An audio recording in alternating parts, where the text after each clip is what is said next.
Welcome to our Mahaperiyava களஞ்சியம் channel. இன்னைக்கு நம்ம பார்க்க போகிறது தெய்வத்தின் குரல் 4ஆம் பாகம் 5ஆம் அத்தியாயம் உத்திரமேரூர் உத்தம தேர்தல் முறை. அதில் பழைய தேர்தல் தரும் தேறுதல். இந்த சமயத்தில் பழைய நாளில் பல யோகியதாம்சங்களை, முக்கியமாக தார்மீகமான போக்கை, அர்த்த சுத்தத்தை, மன தூய்மையை வைத்து நடந்த தேர்தலை பற்றி நினைப்பதே கொஞ்சம் தேர்தலாக இருக்கிறது.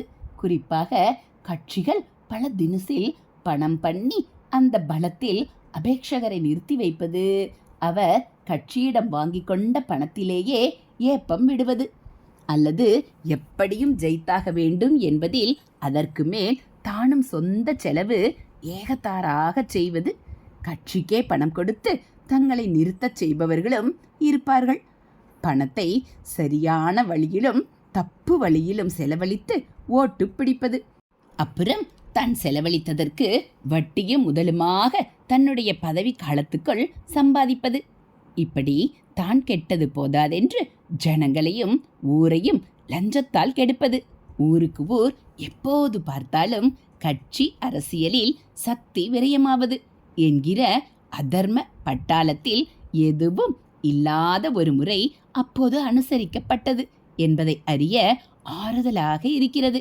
கட்சி, பர்சனாலிட்டி என்ற வாடைகளே இல்லாமல் இந்த குறுகிய எல்லைகளுக்கு அப்பாற்பட்ட தர்மம், நீதி, திறமை, தூய்மை என்கிற பெரிய தத்துவங்களை மையமாக கொண்டே ஒரு தேர்தல் முறை நம்மிடம் இருந்திருக்கிறது என்று நினைக்கவே பெருமையாய் இருக்கிறது. பர்சனாலிட்டி என்று வந்துவிட்டால் அப்புறம் அவனவனுக்கும் விருப்பு வெறுப்பு என்று வரத்தான் செய்யும். காரணம் தெரிந்ததும் காரணம் தெரியாததுமாக அநேக ஸ்வய அபிமானங்கள், துவேஷங்கள், வியஸ்கள் ஏற்படத்தான் செய்யும். சிலா சாசன தேர்தல் முறையில் இந்த பர்சனாலிட்டிக்கே இடமில்லாதது ரொம்பவும் விசேஷம். அபேட்சகன் என்று அக்ஷதை போட்டுக்கொண்டு நிற்கிறவனும் இல்லை, அதே போல ஓட்டு போடுகிறவன் என்று எவனும் இல்லை. இப்படி இருக்கும்போதுதான் கொஞ்சம் கூட நடுநிலைமை தவறாத நியாய வழியில் ஒரு தேர்தல் முடிவு அமைய முடியும். அவனை இவன் வாழ்பிடிப்பது, இவனுக்கு அவன் இதை செய்கிறேன் அதை செய்கிறேன் என்று ஆசை காட்டி பணத்தை காட்டி ஓட் பிடிப்பது ஆகியவற்றுக்கு இடமே இல்லையல்லவா. ஹரஹர சங்கர, ஜெய ஜெய சங்கர. அடுத்து குறையும் குறைக்கு சமாதானமும்.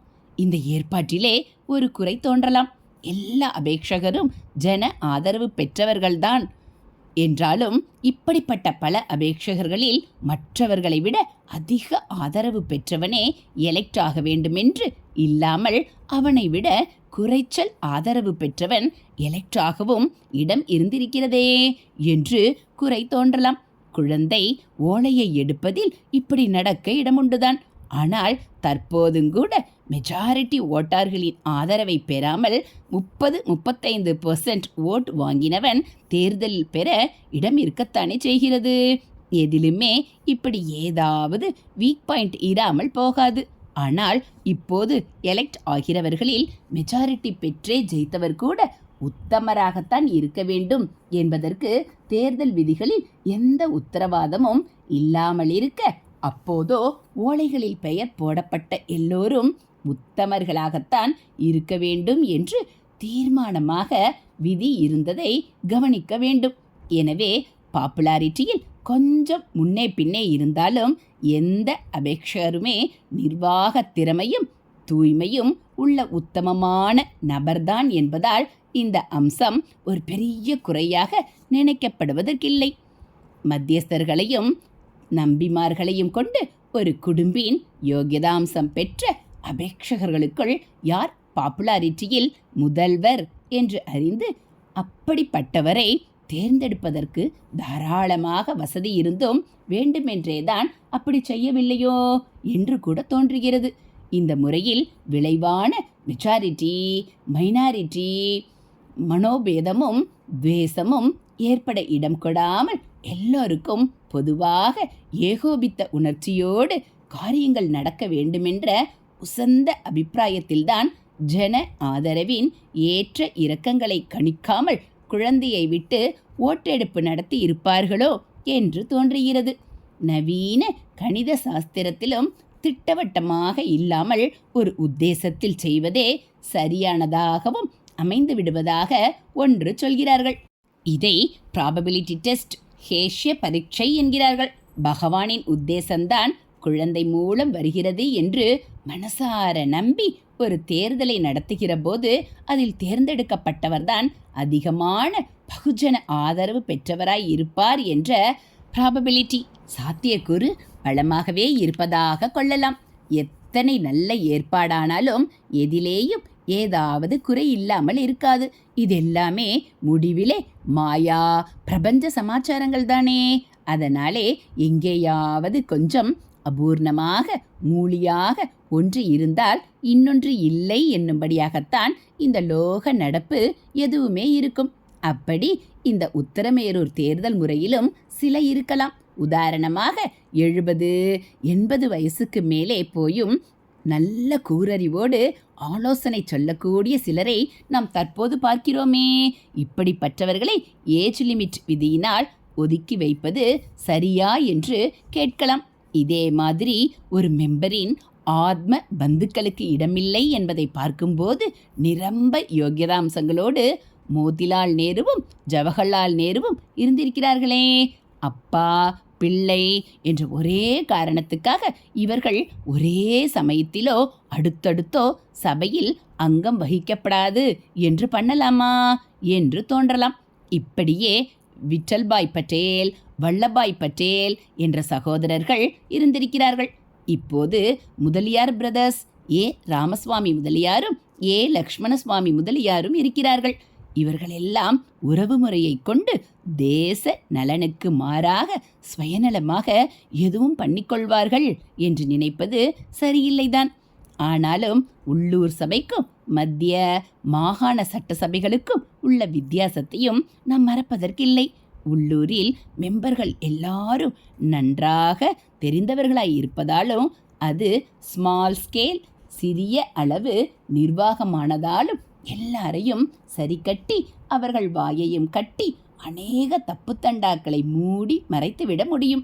பெரிய பரப்பளவை பொறுத்ததாகவும் குற்றம் கண்டுபிடிப்பதற்கே கண்குத்தி பாம்பாக காத்து கொண்டிருக்கும் அநேக எதிர்கட்சிக்காரர்களை கொண்டதாகவும் உள்ள சட்டசபைகளில் இத்தனை சுலபமாக தப்பு பண்ணிவிட்டு அதை சமாளித்துவிட முடியும் என்று சொல்ல முடியாது. அதனாலே தான் உள்ளூர் நிர்வாகத்துக்கு விதிகள் பண்ணும்போது கொஞ்சம் ஓவர் கேர்ஃபுல்லாகவே மிகையான உஷாரோடையே பண்ணியிருக்கிறார்கள் என்று புரிந்து கொண்டு அதை பாராட்டத்தான் வேண்டும். சில நல்லதுகள் நடக்க முடியாமல் போனாலும் போகட்டும். ஆனால் ஒரு தப்பு கூட நடப்பதற்கு இடம் தந்து விடப்படாது என்பதாக நிர்வாக தூய்மையில் அப்படியொரு விசேஷ ஈடுபாடு காட்டி அதற்காக நல்லது சிலதை தியாகமும் பண்ணினார்கள் என்பதுதான் நாம் கவனிக்க வேண்டியது. குடும்ப உறவு தேச சேமத்துக்கு மாறாகவும் ஒருத்தரை செய்ய தூண்டக்கூடும் என்பது 100-ல் 1000-ல் ஒருத்தரை தவிர மற்றவர்களுக்கு பொருந்தக்கூடியதே. இதை கவனித்தால் மேற்சொன்ன சரத்து நேர்மையான ஆட்சிக்கு முதுகெலும்பு போல தெரிகிறது. ஆனாலும் விதிவிலக்கான பெரிய யோக்கியசாலிகளும் இருக்கிறார்களே என்றும் தெரிகிறது. ஒன்று வேண்டுமானால் யோசித்து பார்க்கலாம். 70 தாண்டியவர்களை கொண்டு அட்வைசரி கவுன்சில் அமைக்கலாம் என்றார் போல மொத்த நிர்வாகத்துக்குமே இன்னொன்று அமைக்கலாம். நேராக மந்திரி பதவி, அதிகாரிகள் மேல் கட்டுப்பாடு, தன் துறை சம்பந்தப்பட்ட ஜனங்களுடன் நேர் தொடர்பு என்று இல்லாமல், ஆனாலும் ராஜாங்கம் ரொம்பவும் மதிப்பு தந்து கவனித்து அமல் நடத்துகிற அளவுக்கு சக்தியுள்ள ஆலோசனைகள் தரும் ஒரு சக்தி வாய்ந்த கவுன்சில் அமைக்கலாம். தேர்ந்தெடுக்கப்படுபவர்களில் அப்பா பிள்ளை, அண்ணா தம்பி, அகமுடையான் பெண்டாட்டி என்று உறவுக்காரர்கள் இருந்தால் இவர்களில் ஒருத்தர் மட்டுமே நேராக அதிகார அத்தாரிட்டி ஸ்தானத்துக்கு வரலாம் என்றும் மற்றவர் ஆலோசனை கவுன்சிலில் இடம் பெறலாம் என்றும் ஏற்பாடு பண்ணலாம். ஏதோ இப்போது என் மனசிலே தோன்றுவதை சொன்னேன். நல்ல அரசியலறிவு உள்ளவர்கள் ஆற அமர யோசித்து முடிவு காண வேண்டிய விஷயம். சோழர் காலத்தில் உறவு பாசம் ஊர் நலனை பாதிக்க விடப்படாது என்பதை கவனித்ததே நமக்கு முக்கியம். இப்படி அவர்களுடைய உசந்த உத்தேசத்தை வைத்து விதிகளை பார்த்தால் குறைகள் தெரியாது. அவற்றை நாம் இப்போது அப்படியே அடாப்ட் பண்ணி எடுத்துக்கொண்டு நடத்தத்தான் வேண்டும் என்று சொல்லவில்லை.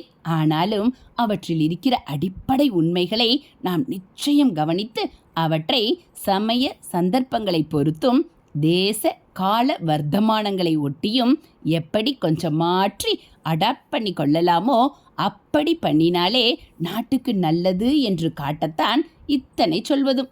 அப்படியே எங்கேயாவது ஏதாவது கொஞ்சம் குறையிருந்தாலும் மொத்தத்தில் உத்தரமேரூர் சாசனத்தை நினைக்கிற போது அந்த தேர்தல் முறையால் தேசத்துக்கு எத்தனை லஞ்சமும் பொய்யும் கட்சிவாதமும் கட்சி பத்திரிகைகளின் சாகசங்களும் முடிவிலே ஏமாற்றமும் ஹிம்சையும் மிச்சம் என்பதை எண்ணி திருப்தியே ஏற்படுகிறது. ஹரஹர சங்கர ஜெய ஜெய சங்கர, ஹரஹர சங்கர ஜெய ஜெய சங்கர. மகா பெரியவா சரணம்.